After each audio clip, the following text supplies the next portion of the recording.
cuál fue la razón acerca de esta pregunta por parte del promotor de eventos. Esto es debido a que el jefe del gremio temía de que Ainz utilizara el hechizo de la creación de las ovejas negras dentro de la capital imperial si llegaba a resultar herido u ofendido. En realidad, el promotor de eventos estaba discriminando a Ainz, de cierta manera, por ser un no muerto. Ya que según la lógica de ese mundo, los monstruos no muertos odiaban a los seres vivos. Por lo tanto, se temía seriamente que Ainz masacrara a toda la capital real, utilizando su poderosa magia.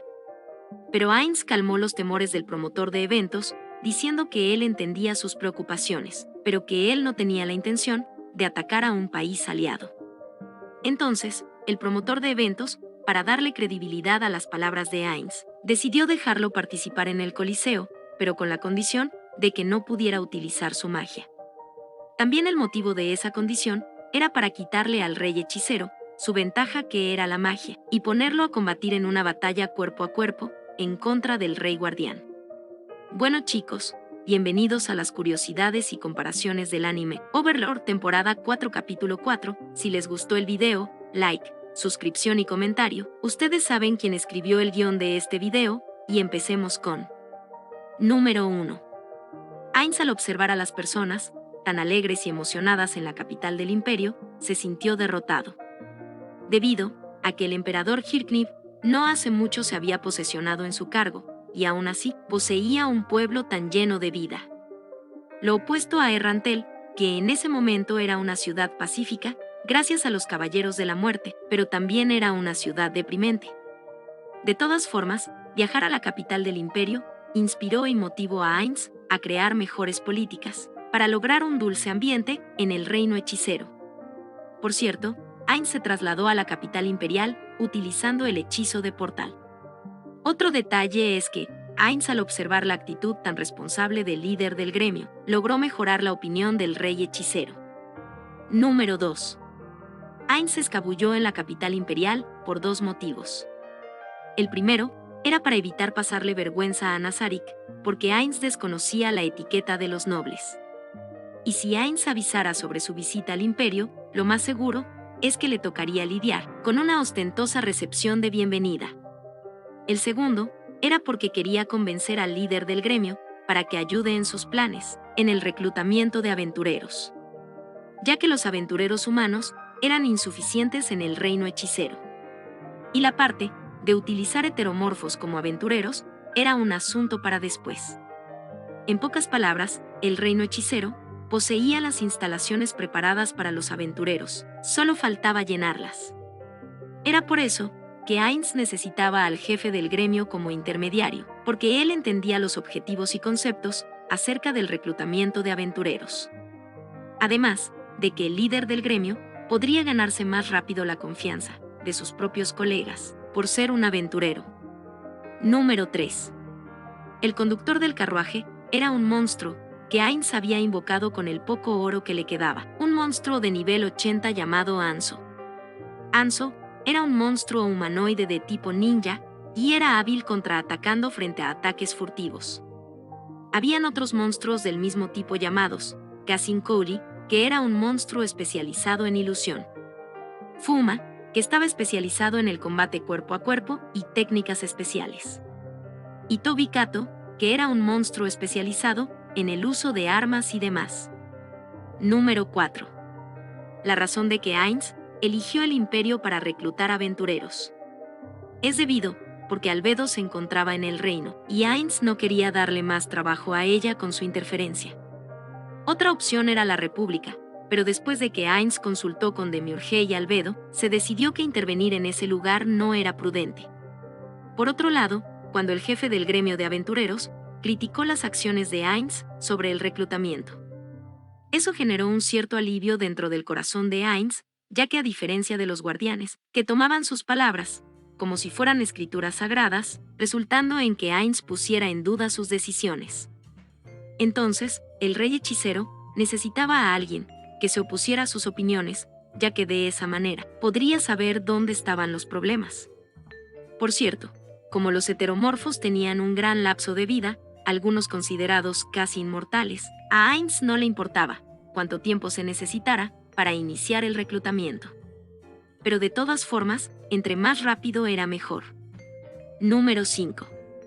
¿Cómo fue que el jefe del gremio de aventureros había conocido al promotor de eventos del Coliseo? Bueno, estos dos se habían conocido debido a que el promotor de eventos hacía peticiones al gremio de aventureros sobre capturar monstruos para los eventos del Coliseo. Entonces, el jefe del gremio capturaba a los monstruos y los transportaba hacia el promotor de eventos. Entre esos monstruos se encontraban los no muertos de las planicies Katze.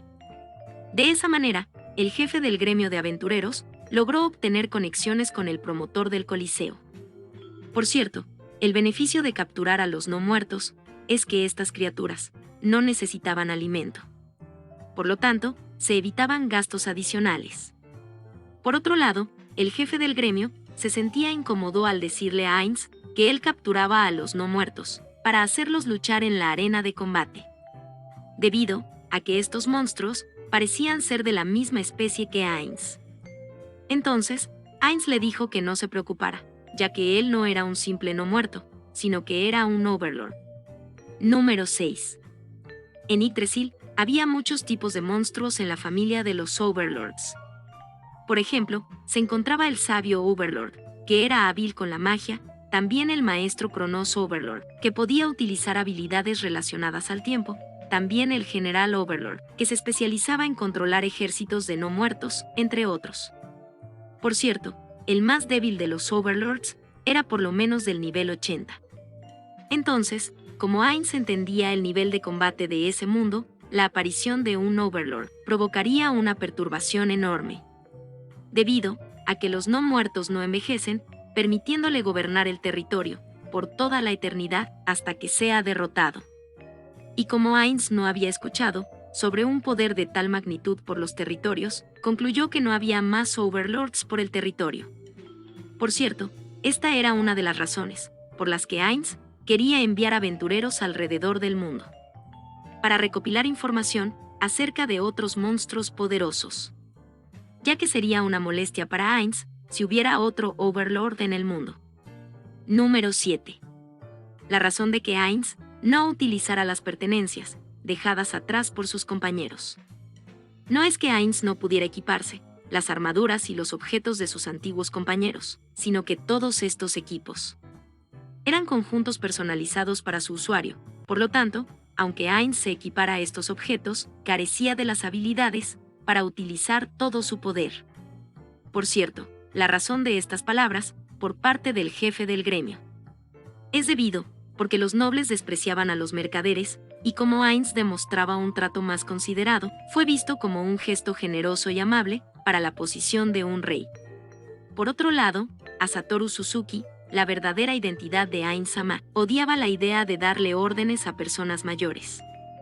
Por eso, en parte Satoru se sentía culpable de tener al jefe del gremio de aventureros como su subordinado, ya que su antigua cultura respetaba bastante a las personas mayores.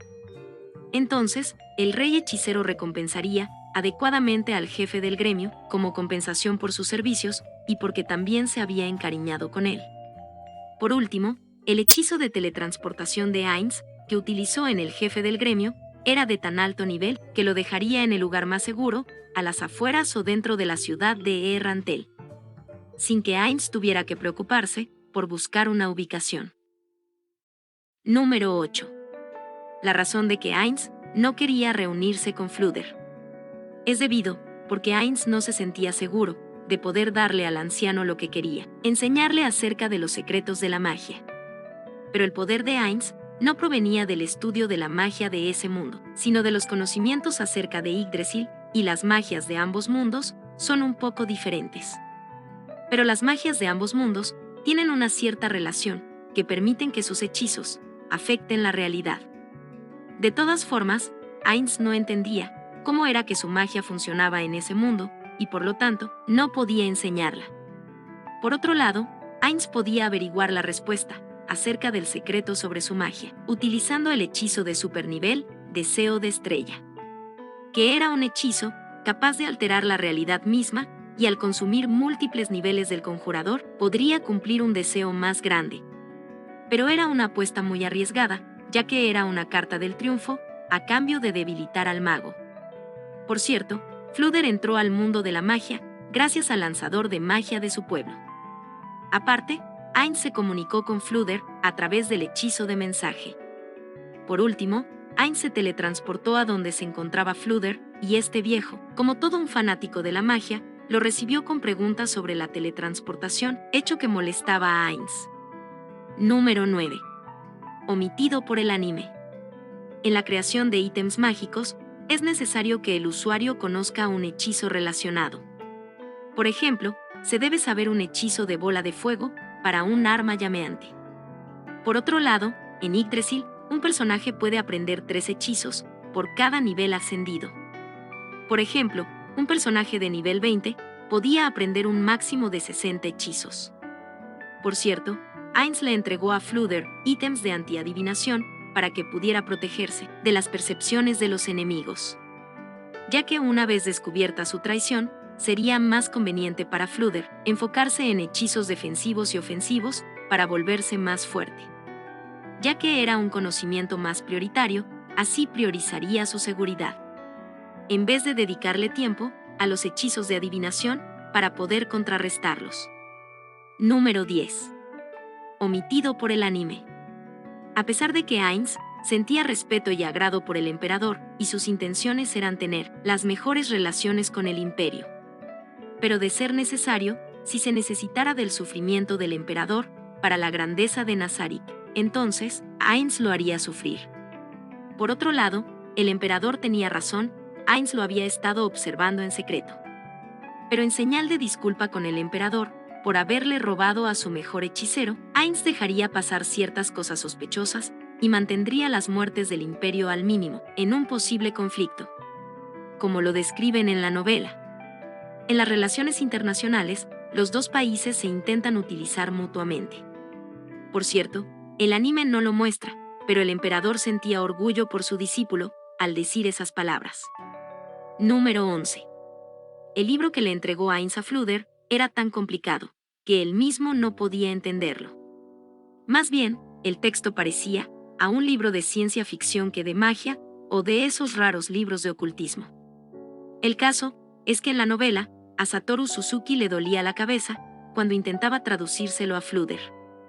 Porque el libro estaba en japonés, por eso el viejo mago no lo entendía. Finalmente, Ainz le entregó los anteojos para quitárselo de encima. Por cierto, Ainz le prohibió a Flúder que revelara la información acerca de ese libro, ya que si ese conocimiento llegase a ocasionar problemas, Ainz no quería tomarse la molestia de tener que limpiarlo. Por otro lado, Flúder con un hechizo de traducción podría intentar traducir y aprender el lenguaje del libro. Por último, en la novela, Ainz le entregó a Flúder una caja, que era un ítem, cuya función era poder almacenar cosas personales, en este caso los libros. El ítem se abría por medio de un comando, y era peligroso para Flúder que se supiera de su existencia, ya que podrían intentar robárselo, o en el peor de los casos, intentar matarlo para obtener el ítem. Número 12. Una vez descubierta su traición, Flúder pensaría en trasladarse a Nazarik, donde quedaría a cargo de un centro de investigación mágico. Con respecto a los conocimientos obtenidos, solo serán difundidos a Ainz y sus personas de confianza. En pocas palabras, los hechizos descubiertos por Flúder se mantendrían en secreto dentro del reino hechicero y no obtendría ninguna gloria por ello.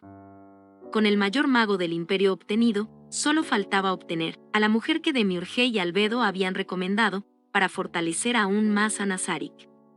Por cierto, Demiurge pensaba que el imperio era un enemigo potencial, pero Ainz no lo creía así y quería protegerlo. Aparte de que Ainz no quería ganarse más enemigos, sino entablar relaciones amistosas con ellos, de esa manera, poder conquistarlos por medio de la amistad. Comentario de Anime Sensei: el bueno de Ainz intentando proteger al emperador de su propio poder y nación, y este mal agradecido lo estaba intentando traicionar, con la nación que le lavó el cerebro a saltear. Número 13. Hablemos sobre la espada. La espada fue forjada por un herrero rúnico del reino de los enanos, en la cordillera montañosa de Acer Licia. La espada tiene aproximadamente 150 años de antigüedad La hoja puede acumular electricidad y la marca del creador está en la empuñadura. Es una espada creada por un famoso taller de armas, llamado Stone Enel. Por otro lado, las armas creadas por los herreros rúnicos raramente salían al mercado, pero estas armas circulaban por el mercado, generalmente por medio de subastas del bajo mundo. Y por último, Ainz se sintió interesado en investigar sobre los herreros rúnicos, ya que podrían tener una conexión con su mundo y probablemente podría encontrar otro jugador ahí. Por cierto, omitido por el anime, Ainz le había regalado al jefe del gremio una espada corta de alta calidad, pero no la suficiente para hacerle daño a Ainz. La razón de este regalo es en agradecimiento por el tiempo de servicio que había dado el jefe del gremio. Número 14. En el Coliseo no se permite utilizar magia de vuelo ni de teletransporte, debido a que hubo cierto evento donde un participante había ganado un torneo, solamente tirando flechas a distancia, mientras utilizaba magia de vuelo. Desde ese momento, se prohibió ciertos hechizos en la arena de combate. Por otro lado, el Rey Guerrero es un troll que no pertenecía al Coliseo, sino que era un monstruo, que fue criado por el promotor de eventos. Por eso el Rey Guerrero y el promotor eran tan cercanos, y a la vez el promotor era el representante del jefe guerrero. Por cierto, el promotor de eventos no quería permitir que Ainz participara en un combate, por ser un rey aliado del imperio. Porque el promotor de eventos temía que si algo le pasaba al rey hechicero, el Estado inmediatamente estaría encima de él. Entonces, el promotor de eventos solamente dejaría participar a Ainz, únicamente si recibía un ítem de garantía, como el que recibió el jefe del gremio. Esto es debido a que el promotor de eventos era un gran coleccionista. Número 15. El promotor de eventos eran de esos tipos fetichistas extraños. Había criado al Rey Guardián, que era un troll, únicamente para reemplazar al promotor de eventos en la arena, ya que éste no tenía habilidad para luchar. Además de que el promotor de eventos se excitaba al observar las peleas. Por otro lado, en el caso del conejo transvestido, es debido para que los visitantes lo subestimaran y bajaran la guardia frente a esta aparente sirvienta en el caso de que vinieran a atacar al promotor de eventos. Pero también, el chico estaba vestido de esta manera porque pertenecía a los fetiches de su amo. Número 16. Diferencia entre el anime y la novela. En el anime, nos dicen que el nombre del conejo era Conejo Cazador de Talentos. Pero en la novela, su verdadero nombre era Conejo Cazador de Cabezas. Por otro lado, este tipo era un mercenario, proveniente de un país al este de la República, y tenía fama de ser un gran guerrero y asesino. El promotor de eventos había firmado un contrato con él por una suma exorbitante. El promotor también había contratado equipos de trabajadores y gladiadores para que sirvieran como guardaespaldas. Pero el conejo con apariencia linda se llevaba la mayor parte de la paga, ya que su fuerza estaba a la par de un guerrero de rango oricalco. También tenía la habilidad de poder analizar a sus oponentes debido a su gran experiencia como sanguinario y asesino. Por cierto, Ainz era el segundo oponente que había aterrorizado al conejo, el primero era el Rey Guardián. Número 17. El Rey Guardián era un troll que se había adaptado para pelear y que se había especializado en batalla. Era un individuo excepcional, incluso entre las especies de troll, y era conocido como un troll de guerra. En realidad, había muchas personas que podían derrotar al Rey Guardián en términos de niveles de guerrero y fuerza. Incluso los equipos de aventureros de rango de plata podrían hacerlo. Sin embargo, la razón de que el Rey Guardián había derrotado a tanta gente era bastante simple.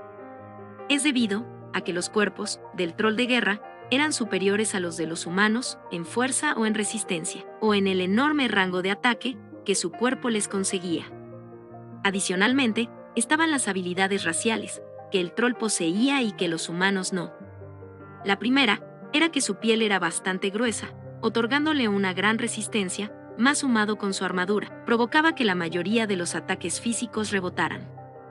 La segunda era su gran capacidad de regeneración, permitiéndole curarse a gran velocidad, volviéndolo bastante difícil de asesinar, convirtiéndolo en el más fuerte de la historia. Por cierto, la capacidad de regeneración solo podía ser detenida por fuego o ácido. Por otro lado, el promotor de eventos había contratado aventureros adamantita para recolectar los materiales de esa armadura y también la había imbuido con magia. Lo mismo había pasado con el garrote del troll. Además, también poseía ítems mágicos. Entonces, el promotor había gastado el 20% de su fortuna para financiar este proyecto. En pocas palabras, sí que el promotor de eventos sí le tenía bastante cariño al troll.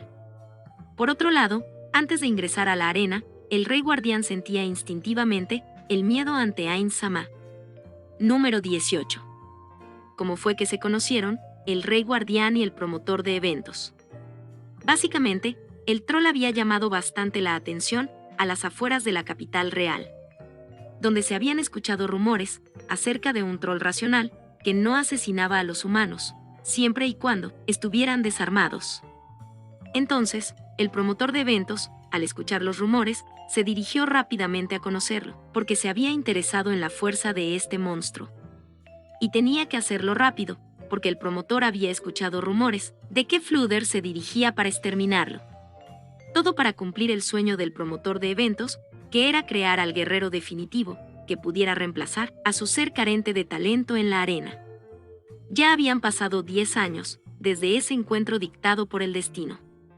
Por cierto, como parte de los fetiches del enfermo promotor de eventos, quería que el troll que había educado tuviera hijos con humanas o prácticamente las violara, para así poder obtener a sus hijos. Pero el troll se había negado ante la sugerencia, ya que sí quería obtener una esposa, la buscaría regresando a su antiguo pueblo. Número 19. Omitido por el anime.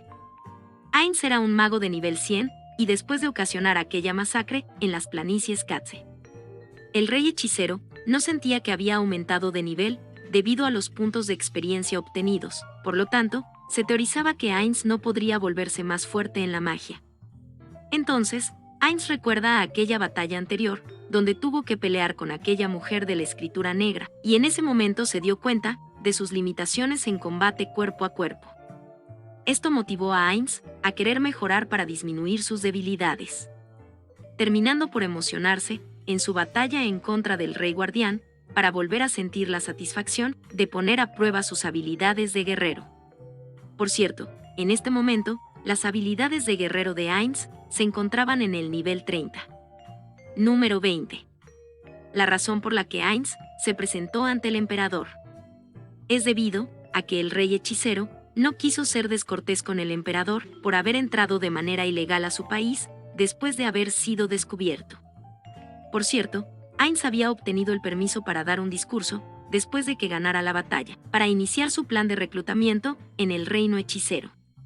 Por otro lado, gracias a la información de Flooder, Ainz sabía acerca de todos los equipos mágicos del Rey Guardián.